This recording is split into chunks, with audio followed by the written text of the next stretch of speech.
make your way out into the water, there's a good chance that you'll find yourself beak to beak with one of the most majestic creatures in the ocean, the sea turtle. I remember when I first encountered one in the wild.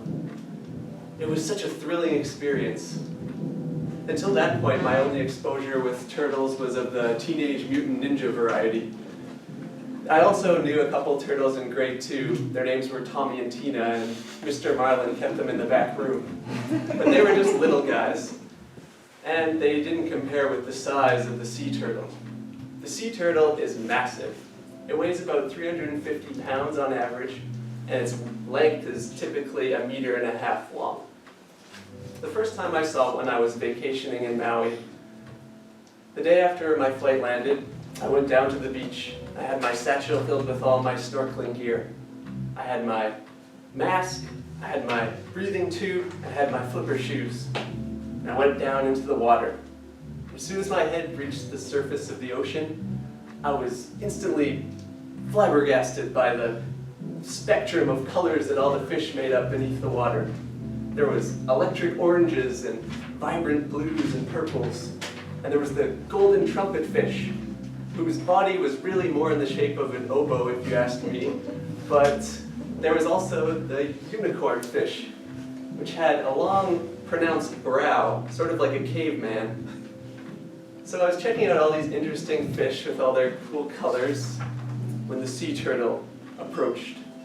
I caught it out of my periphery vision.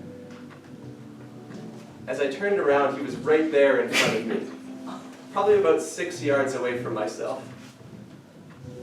And my initial reaction was that of fear, because I don't know what a sea turtle's behavior is going to be towards a snorkeling tourist.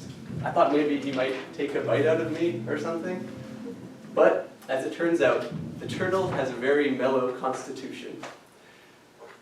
He just floated right past me.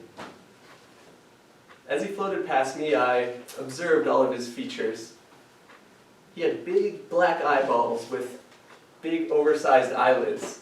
They went halfway down on the top and halfway up on the bottom, which gave him a really relaxed look. He had big oar arms that allowed him to swim through the water at a pretty good speed. And his beak was round like the front of your shoes and not pointy at all. And he had an overbite, and the edges of his mouth curled downwards, which gave him that distinct turtle expression.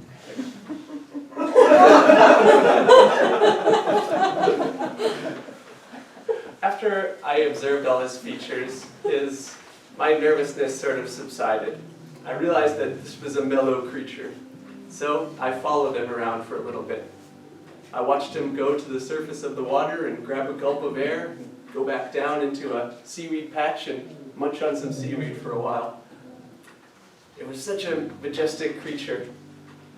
I kept my distance the whole time, which is a good thing because I later found out that the sea turtle is a protected species under United States law. And being within 15 yards of a sea turtle for any extended period could constitute sea turtle harassment, which could land you a $2,000 fine or 30 days in jail in Maui. Now, Maui is a beautiful place, but I imagine their jails are about as bad as they are everywhere else. And I don't think that sea turtle harassment would give me much clout in the prison yards. Spending time with that sea turtle was such a rush, and I think back to it often. And when I think about that sea turtle, I think back to the qualities that make up a turtle. Determination, patience, endurance. And when I think back to that moment, and I think about those qualities, they all come to the surface inside of me. And it's a really wonderful feeling. And so if your only exposure to a turtle is that of a chocolate-covered pecan, I would say that you owe it to yourself to go on a tropical vacation, get in the water, because there's a very good chance that you'll find yourself beak to beak with a sea turtle. Thank you.